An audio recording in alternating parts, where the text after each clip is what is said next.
Last Sunday, after the liturgy, we had the first of our Lenten book study series conversations over in the library after coffee hour. And in it, we spent some time talking about the doctrine of creation as we find it in the Bible.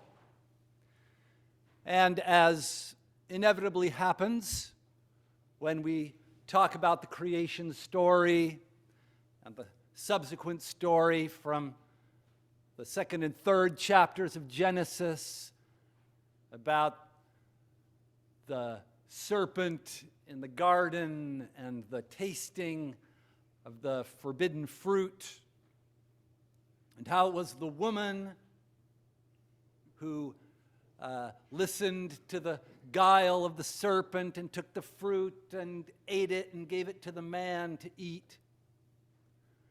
The point was made of how this story has been used throughout the centuries to justify the oppression of women. And there's no doubt that that's the truth. And there are many other things in the biblical story. Perhaps one might take the story of the conquest of Canaan in the book of Joshua, and how that has been used throughout history to justify conquest, the taking of others' land by those who fancied themselves to be the godly people. Many such examples that we could choose to levy an accusation against our biblical story. An accusation that is founded. There's just no question about it. That these texts, these stories, have been used to justify all manner of crimes and oppressions. And for that reason, and perhaps many others, there are a lot of folks who've decided that the Bible is just really no damn good. And we're certainly not going to subject ourselves to going to church every week to listen to the thing. And whenever I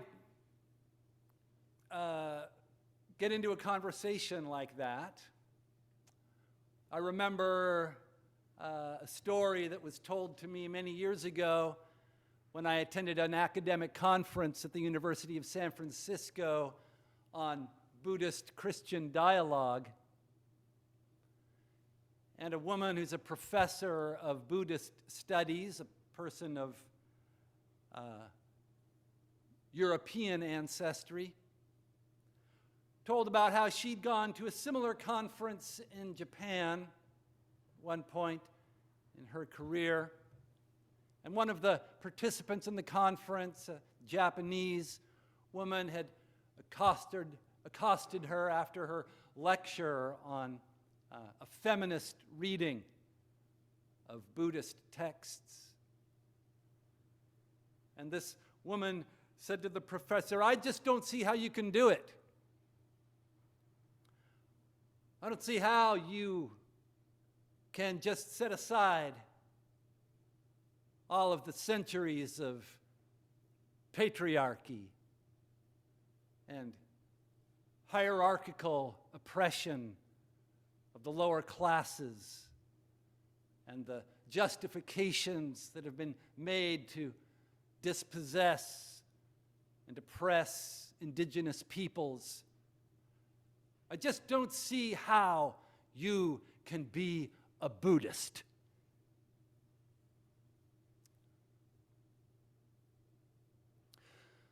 So For us,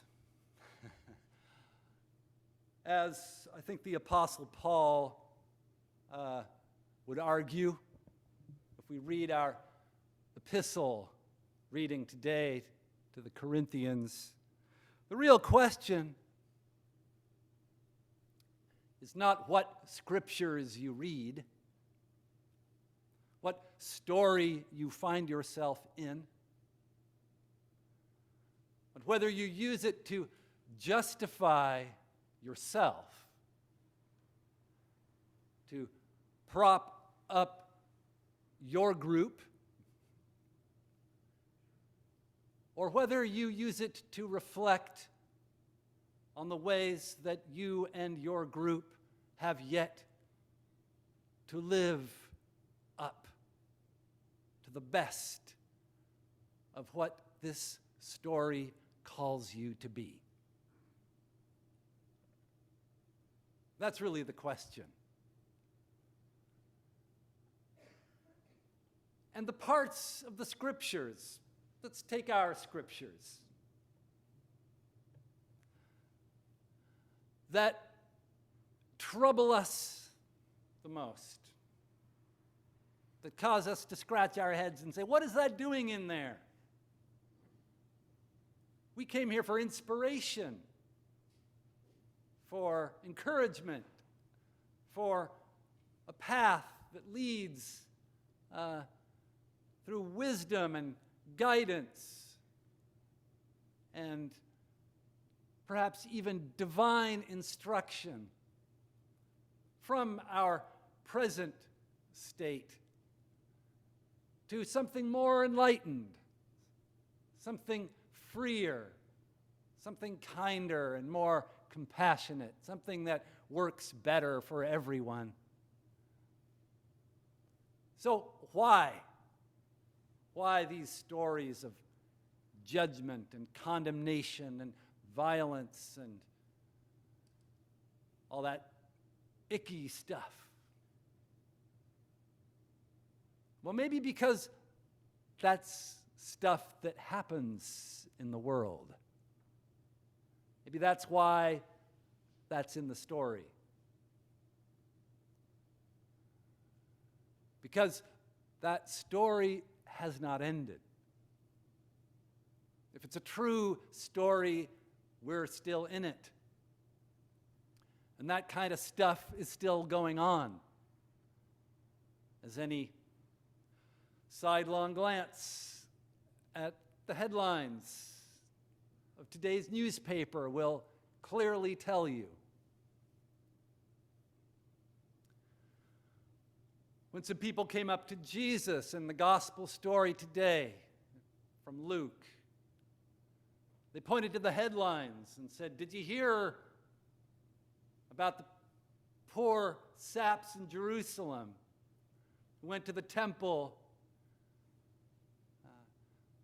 to participate in one of the pilgrimage feasts of our religion? They just went there to do their religious duty, to make their sacrifices, to get right with God. And somehow they stumbled into a big political mess.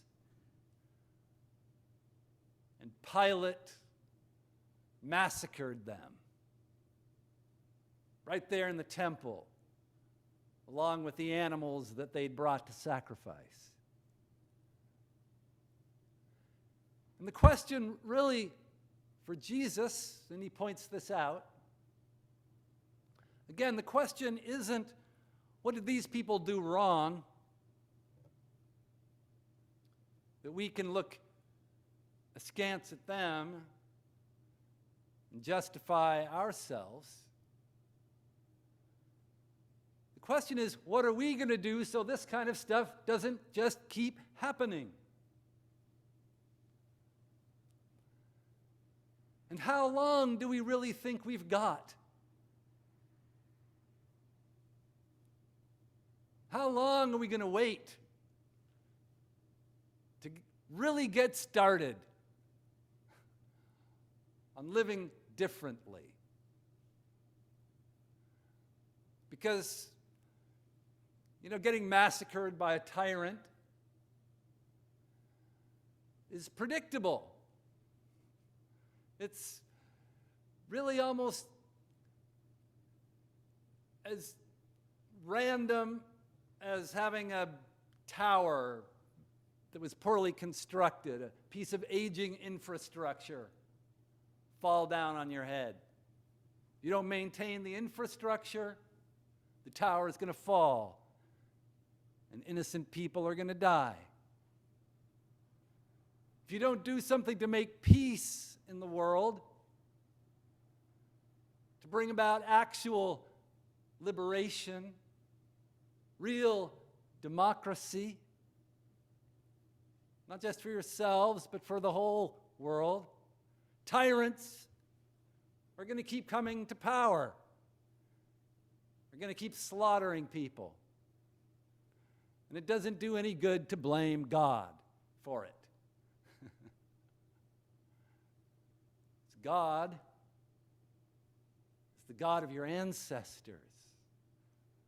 The God of Abraham and Isaac and Jacob. The God of the promises. The God who hears the cries of the oppressed and comes down to liberate them from slavery, to lead them to freedom. And that God is still here with us now, still waiting for us to stop stalling.